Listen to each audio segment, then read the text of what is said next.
Well, I guess they think we're going to save this place. And you know what? They're right. 100% right. We're going to save it and make it better, actually. So at ease, everybody. At ease. Enjoy yourself. Sit down if you can.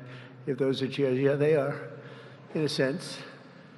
Thank you very much. It's an honor to be back in the great state of Michigan. And as you know, we had big victory in Michigan. And I won't forget it, and I'm not forgetting it. And I'm honored to be here at Selfridge Air National Guard Base with the men and women of the 127th Wing of the Michigan Air National Guard. Thank you very much for being here. This is great. It's a great honor, and a great honor for me. We've had such success in Michigan. I want to thank the Secretary of Defense, Pete Hegseth, who's doing a really great job. The Houthis will tell you that. He's doing a very good job. Major General Paul Rogers and Brigadier General Daniel Kramer of the Michigan National Guard. Commander of the 127th Wing, Brigadier General Matthew Brancato, thank you very much. Deputy Commander Colonel David Spihar, wherever you may be, David. Where's David? Huh? Hello? Hello, David.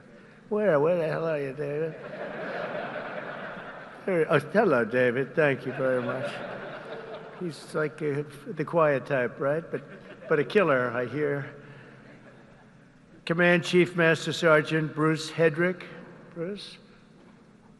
Hello, Bruce. Thank you very much, Bruce. Thank you, Bruce. Great job. For decades, they've been trying to save this facility. I didn't realize that. I thought it was just recently, because I heard about it recently from some people, including your governor, who has done a very good job. She came to see me. That's the reason she came to see me, by the way, to save Selfridge.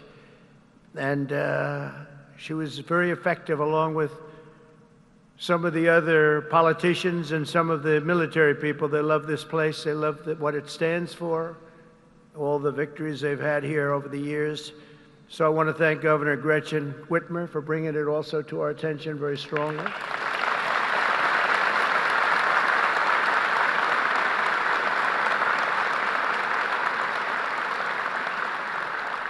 And you know, I'm not supposed to do that. She's a Democrat. They say, don't do that. Don't have her here. I said, no, she's going to be here. She's done a very good job, frankly, and she was very much involved with the Republicans. They worked together on saving it, and it was not easy. So I want to thank you very much, Gretchen. Good job. Thank you. Michigan House Speaker Matt Hall worked with Gretchen and everybody else. Thank you, Matt. Great job you're doing, too.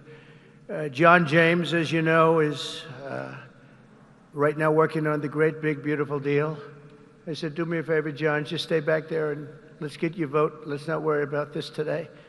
But John was fantastic, as were all of the other representatives that you have that are right now in Congress working very, very, very hard, actually.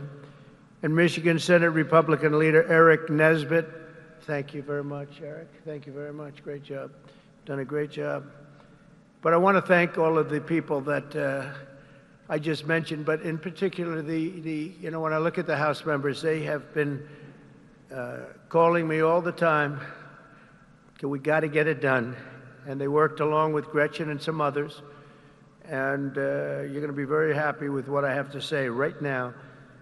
I also want to thank Michigan's tremendous Republican delegation, the whole delegation, the whole state, because they're back in Washington and they're helping our congressman, and they're helping us get the votes that we need, because I think if we get it, we have the biggest tax cut in history, and if we don't get it, you have the biggest tax increase.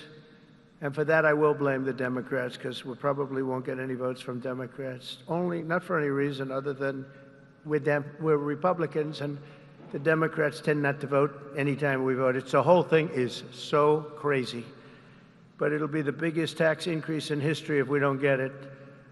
And that's why the Republicans can do it, but they have to stick together, and I think they are, from what I understand, really sticking together. I want to thank also Speaker of the House, Mike Johnson, and John Thune, leader John Thune. They have been working together and with the senators and the Congress men and women, and I think they've got something that's really, it's big league, and it's very important. The biggest bill ever, if we get it done, and I think we will. For decades, Selfridge Air National Guard base has stood as a crucial pillar of North American air defense, just 20 miles north of Detroit, where you're going to have a lot of car factories opening very soon, by the way, I might add, with access to the largest military airspace complex east of the Mississippi. Selfridge is tightly integrated with the National All-Domain Warfighting Center. This airfield saw its first military takeoff all the way back in 1917. Can you believe that? Wow, wouldn't that have been a shame to close this great history for something else that wouldn't be as good? The Tuskegee Airmen trained here during World War II, and generations of Michigan patriots have served here with great distinction. Unfortunately, that proud legacy was put at risk by the retirement of the key aircraft based here, in particular the A-10 Thunderbolt II Warthog, which I hear is an incredible plane. It's too bad. It's a long time it's been up there. I said, why don't we save it? I actually said that last time, and we did save it. I said that in my last term, and we did save it, but now it's coming to an end. But I hear the Warthog is incredible. And we have support aircraft and also the KC-135 Stratotankers. In recent years, many in Michigan have feared for the future of the base. They've been calling everybody, but the only one that mattered was Trump. They called Trump, and we got it done, which represents $850 million in economic impact across the state of Michigan, and probably it could be much more than that as we expand it out, and creates thousands and thousands of good and important jobs, both in the military and civilian jobs. So Gretchen, that's a big economic, you're not going to have too many economic development jobs like that. It's great. But today I've come in person to lay to rest any doubts about Selfridge's future and the vital role it'll play in our national defense.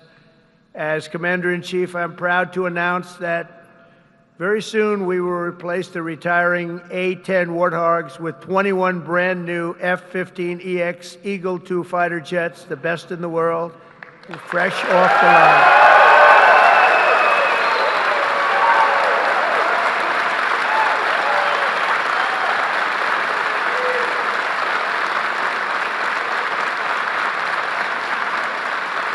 Brand new.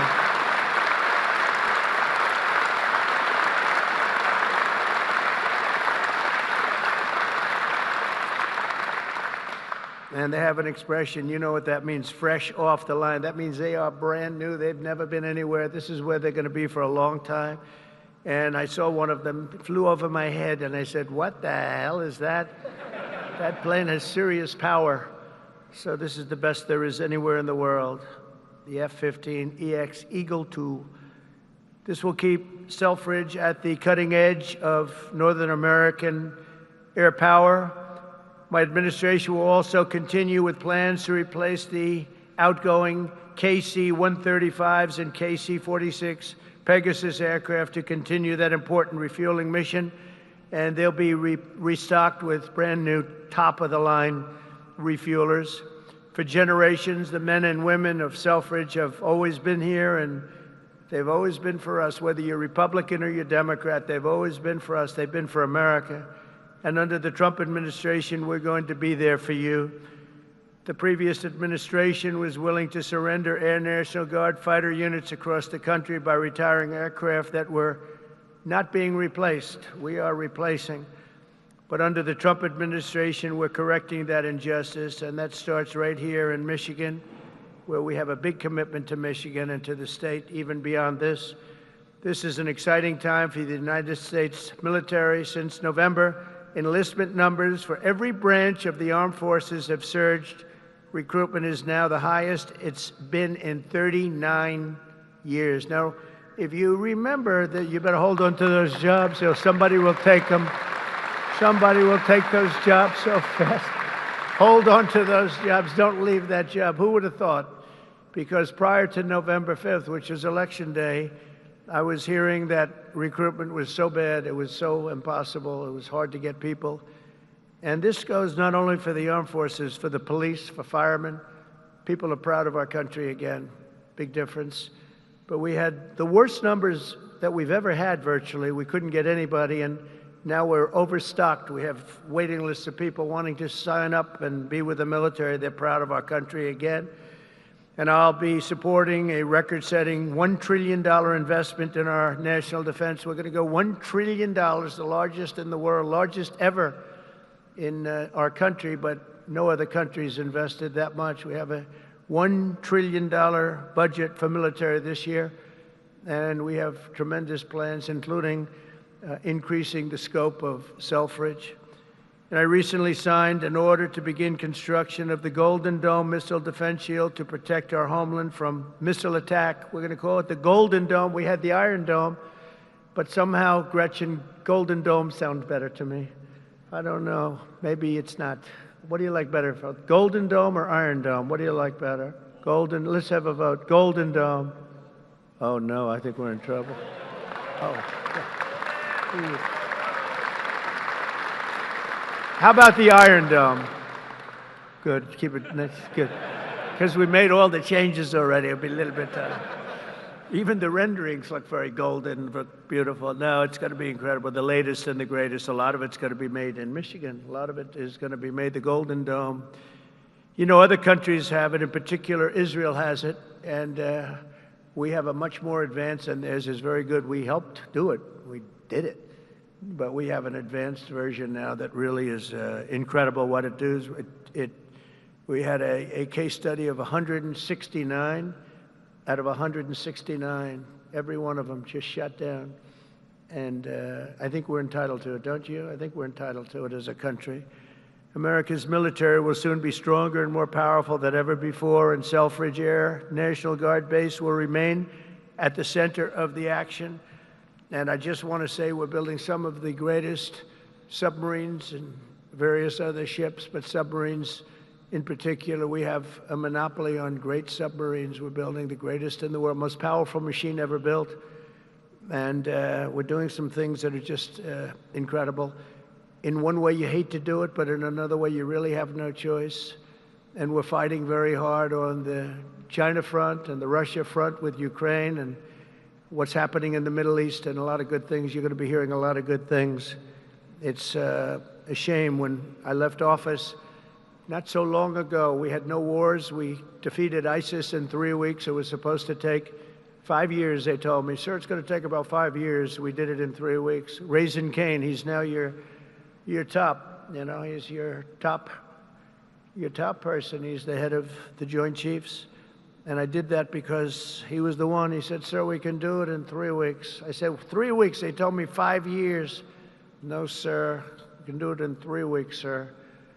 And I said, let's see if you can do it. And he did it. He had a little time left over, actually. And ISIS was gone, totally defeated. And he's the man we wanted. That's the man I said, if I do this again, I'm going to put that guy in charge, because he did things that nobody else was able to do. And nobody else even thought it or even suggested. So I'm very proud to have him head up the whole military operation, along with Pete and some other great people. So I just want to say that Michigan, it's been my great honor to be here. I've had tremendous success in Michigan. Not all Republicans have, but I have. And not just this time either. We had we did tremendously well in 2020, and we did incredibly well in 2016. In 2016, they said it couldn't be won. You know, it couldn't be won, but we won, and we won by a lot. So it's a special place, and I don't forget my friends, and Michigan's been my friend. And I want to just thank everybody here. I want to congratulate you, actually, because there are a lot of people wanted this to happen to their neck of the woods, but it's happening for you. So congratulations, and God bless you all. God bless our military, and God bless America. Thank you very much. Congratulations, everybody. Congratulations.